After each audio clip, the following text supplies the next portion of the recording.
Am I the jerk for not wanting my partner to be friends with a friend? I, a 29-year-old female, have been married to my husband, a 33-year-old male, for 6 years, going on 7 this year. Let's call him Jay. Now for some backstory. My husband met a friend, let's call her Jolene, while he was attending university. I have no issue with my husband having female friends. He has many female friends, and I never had any issues with them except when one of the girls tried to overstep boundaries. In those cases, I would point it out to my husband, and he would always tell me I was crazy and that I always think every girl he talks to likes him. However, I only ever point out when a woman is being inappropriate, like asking to go with him on work trips. I had no problem with Jolene until I started getting into our car and realized that my car seat was not in the position I left it. My husband never told me that he was dropping Jolene around the place. I found out about this from someone who asked me who was the girl my husband carried around in our car. One afternoon while attending classes at university, I saw my husband carrying Jolene's bag. He saw me, quickly placed the bag on the floor and walked towards me. We had a big fight over this. First, we fought because he was carrying another woman's bag. Second, why did he put it down if he was innocently carrying it? Third, why did she give him the bag when their group of friends had other females who she could have handed her bag to? Women usually hand their bags over to another girl quicker than they would to a guy they just met, unless they like that guy. My husband told me I was crazy and that Jolene was just his friend. I told him that girl wants to be more than friends, and he is allowing her the space by continuing to talk to her. Nothing changed. He kept talking to her. Fast forward to us having a kid, and the kid having his first birthday. I was busy decorating because I wanted everything to be perfect for my child.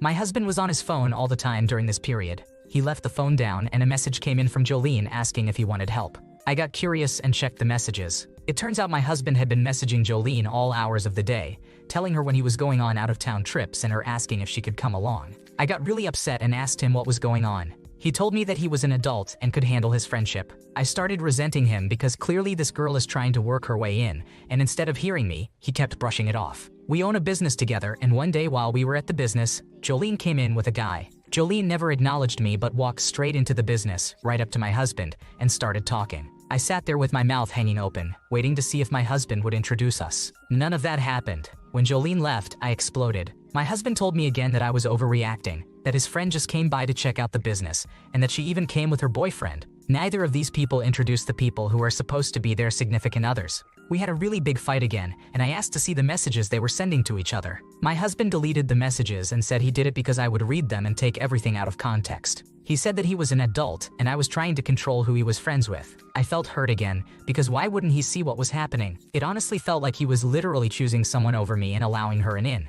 After the fight, he promised that he would stop talking to her since it was causing so many fights. This was about 4 months ago. Today, I answered my husband's phone because some people were calling about the business. When I went into the messaging app to answer them, I saw that he was still talking with Jolene. He was planning meetups with her and to get her a gift because she got a new job. I took the phone to him and asked him what was going on. Again, he told me that he is an adult and can be friends with whoever he wants to be friends with. He said that he knows himself and no matter any woman's intentions, he knows his intentions. He lied to me and totally skipped over that he lied to me and continued speaking with Jolene. This also made me understand that my husband would rather remain friends with someone who clearly likes him rather than give me some semblance of respect by ending this friendship. I want to leave. Am I the asshole for not wanting my husband to be friends with this girl?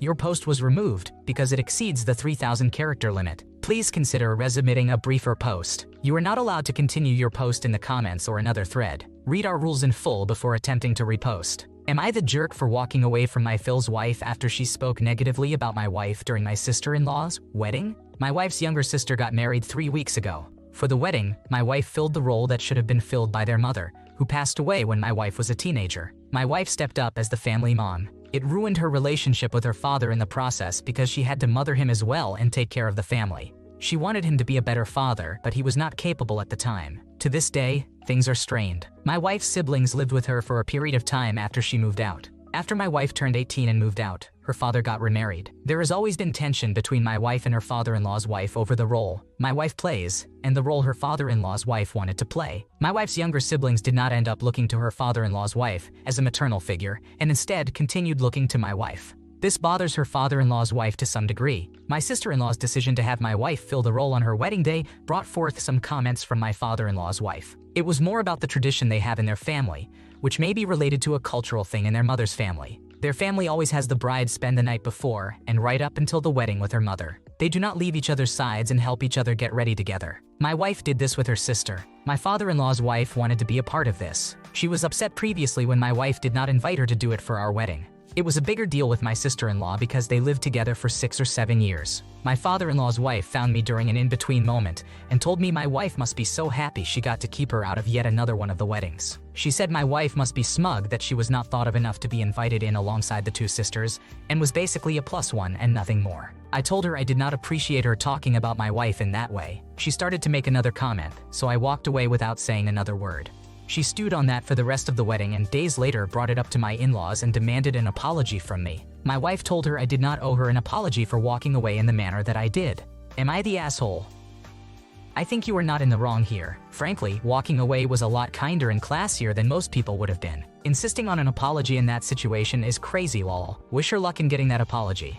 I am having a conflict with my roommate because they want to rent a bigger house, but I don't think it's necessary. They argue that they need more space and that it would be more comfortable for both of us. I feel like our current house is perfectly fine and that we are just wasting money on a bigger place. Am I the asshole for not agreeing to rent a bigger house? I currently live in a 2-bedroom apartment that I'm renting. I also own a 3-bedroom house that my ex-wife lives in with our 2 sons, who are 12 and 8 years old. I also have an older son who is 14 years old. Currently, my eldest son stays with me every other week, and my youngest 2 are with me every other weekend, plus some extra random days during the week. In my apartment, they all share a bedroom. The eldest has a loft bed with his PC and other belongings underneath, and the younger 2 share a bunk bed. At their mom's home, they each have their own bedroom. Although they have issues with sharing at my house, it's only for 3 nights every other week. My girlfriend and I are in the process of moving in together. She has a 5-year-old son. We have found a great home to rent that has 4 bedrooms, a large yard, and is still a reasonable price. 4 bedrooms mean that 2 of the boys are going to have to share a bedroom. This is news that didn't go over well with my boys, and it is still a conundrum we are trying to solve. The oldest 2 are closest in age, but arguably the eldest should get his own room. The middle 2 are the only full siblings but the furthest apart in age. The 12-year-old male is going through puberty, and the most likely to fight with each other. The youngest 2 are closer in age, 2.5 years, and get along pretty well. My 8-year-old likes being the big brother for a change but has still been adamantly against sharing a room with the 5-year-old. The bedroom issue has caused problems all around, even though this is only temporary. I plan on buying a second home in 1 to 2 years, which will hopefully have enough bedrooms. Everybody, my girlfriend, the kids, and I, has a different opinion about who should share the rooms. 12-year-old and 8-year-old males were still arguing about bedrooms while at their mom's house, and the next time I saw her, she chimed in with the opinion that the boys shouldn't have to share. I told her they either have to share with each other or one of them is going to have to share with one of the other boys, as the only other option is the 14-year-old and 5-year-old sharing. She told me I should be renting a bigger house, and I let her know the reason I'm not is because I'm still paying the mortgage on the house she lives in. She told me she knows I could afford to rent a bigger house, and that I'm being inconsiderate to the kids just to save a few dollars. I technically could afford the more expensive rental that would get me 5 bedrooms, and there's literally only one option. But I would have to cut costs in other areas and put less towards my savings that are going towards buying a new house. She thinks I should put the kids first, and it's unfair to make the boys share when they don't want to, especially as I've already upended their life multiple times in the last few years, and they have to adjust to a new girlfriend and her son. Am I being inconsiderate? Is it really so bad to make my kids share for a couple of years? You did nothing wrong here. Asking kids to share a room for 3 nights every other week is incredibly normal and can be a good learning experience for them. They're going to need to learn to share eventually, like when they go to college and have to live with a roommate. Plus, sacrificing your own financial planning just because they don't want to share isn't fair. Setting up some kind of division in the room, like a curtain or desks, can also help provide a sense of privacy. Am I the jerk for removing my parent from being able to see my location on Find My iPhone? My very religious Mormon mother, who is 50 years old, has always been overprotective and has been constantly and obsessively checking my location since I, an 18-year-old female, have had a phone. She even goes to the extent of texting me if I am at a location I had not informed her I would be going to. She does this to my siblings as well. My older brother, who is 21 years old, had to remove her from seeing his location for doing the same to him. A couple of weekends ago, my long-distance boyfriend, who is 21 years old, came to visit and house sit for his older brother. He asked me if I wanted to hang out with him all weekend and spend the night there, so of course, I said yes. That night, we were awoken at 2:30 a.m. by a call from my mother asking where I was and why I was not at my apartment. I told her I was spending the night with my boyfriend, whom they have met before, and that it was the middle of the night. So why was she even looking at my location? She said she could not sleep and had a strong urge to check my location. She told me that I needed to go home immediately because it was inappropriate for me to be having a sleepover with my boyfriend. We argued on the phone for a couple of minutes until I finally agreed to go home. I did not drive there, so my boyfriend had to drive me home, which was 15 minutes away. I am 45 minutes away from my parents at college, and I am an adult, so I did not think I needed to ask permission to sleep somewhere other than my apartment. 2 days later, I told my therapist about the situation. She suggested that, after everything she had heard about my mother, the best thing for me to do would be to remove my mother from the list of people who could see my location. That way, she could not obsess over it, and I could live my life without that stress. I did not tell my mother what I was doing, and the next day she asked me why she could not see my location. I told her about the conversation with my therapist. She got very upset and said she had a right to see my location for safety reasons. I told her that everyone else in the family has access to it, and if there was ever an emergency, she could ask my father. She keeps saying that it is disrespectful of me to do this to her after all she does for me, and continues to bring it up even 3 weeks later.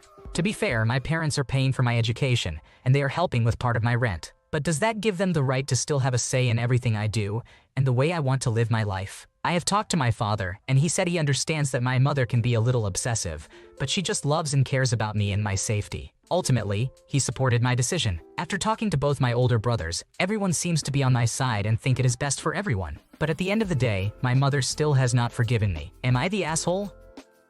In my opinion, you have done nothing wrong here, but it's worth considering that your parents are footing the bill for your education and part of your rent. You're 18 and in your first year away from home, so some boundaries with your mother might be needed. Good job taking steps to establish those boundaries. If your mom is really concerned about your safety, remind her that the police can always track your phone if something happens. Am I the jerk for not loaning money to my parents? I, a 32-year-old male, have been living with my parents, both over 50 years old, since the pandemic when I was evicted from my apartment. It's been a struggle to find somewhere new to live when the old rent was $700 and the new average rent is $1,200. As such, I have been saving money to put a down payment on a small-sized home. My parents refuse to accept rent, even when offered, but I pay for groceries, phone, internet, and car repairs when needed. A few years back, my 42-year-old brother began a business venture. I honestly questioned if he could be an owner. I saw my brother as too passive, always trying to keep everyone else happy over himself, and unable to make decisions on his own. Despite my opinion, my parents lent my brother the money he needed to begin his business venture, becoming joint owners.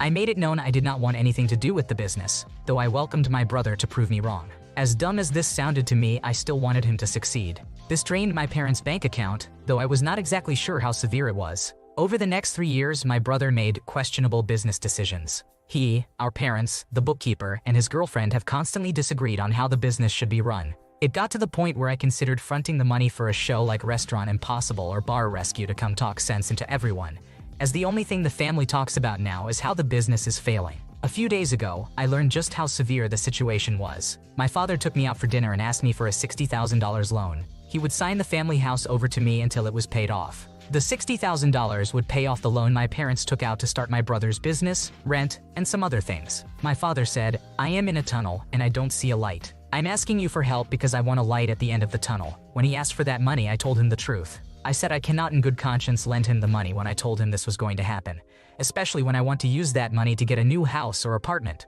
I asked him instead how much it would be to file for bankruptcy, and he told me about $15,000. I told him I would lend him that much, but $60,000 was out of the question.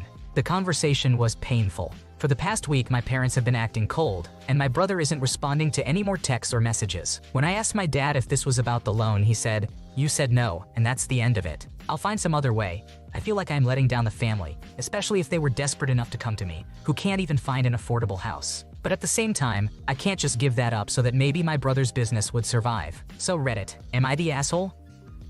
You are not the jerk. The business is a sinking ship, and giving them more money won't do any good because they haven't changed anything about how they handle it. In no way should anyone be dragged into the consequences of their bad decision-making. The best way to be helpful is to keep yourself stable so you can be a secure landing place when things go south for them. Am I the jerk for telling an ex-friend's mother that I thought her family legacy was homewrecking? My college roommates, Katie and Maya, fake names, and I are all now in our early 30s. Katie got divorced 2 years ago because she caught her husband cheating with Maya.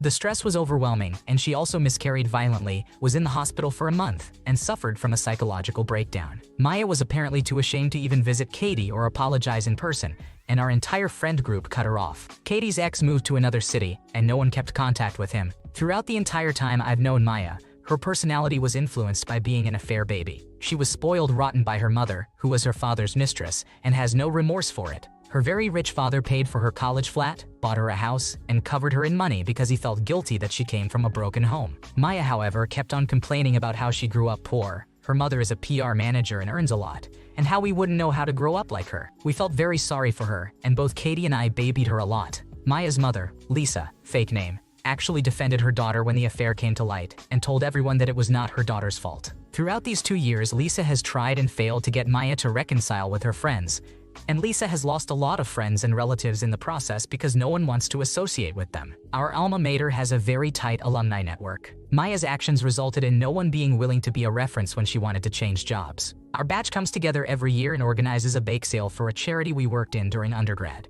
Maya was unofficially banned since last year as no one wants a scene. This year, however, Maya and her mother turned up with lots of cupcakes. Neither I nor my husband looked at or talked to them. Katie left as soon as they arrived, and I was seething. Lisa then was saying how these cupcakes are a family recipe and it's kind of their legacy. I then asked her, "Really? I thought your family legacy was homewrecking." Maya turned red, and both she and her mother excused themselves and left with the cupcakes. Whatever. Later, one of our old classmates told me that he understood where I was coming from, but it might have been too rude. Lisa texted me from a new number. Her number is blocked, saying how I'm a sexist person who blames only women. I told her that as Katie's lawyer, I bled her ex dry in the divorce, and hopefully her daughter would have a genuine relationship someday with someone else's husband. Lisa called me a bitch and hung up. My husband thinks I am right, but 2 more classmates have told me I was too harsh, and I am now doubting myself. Am I the asshole?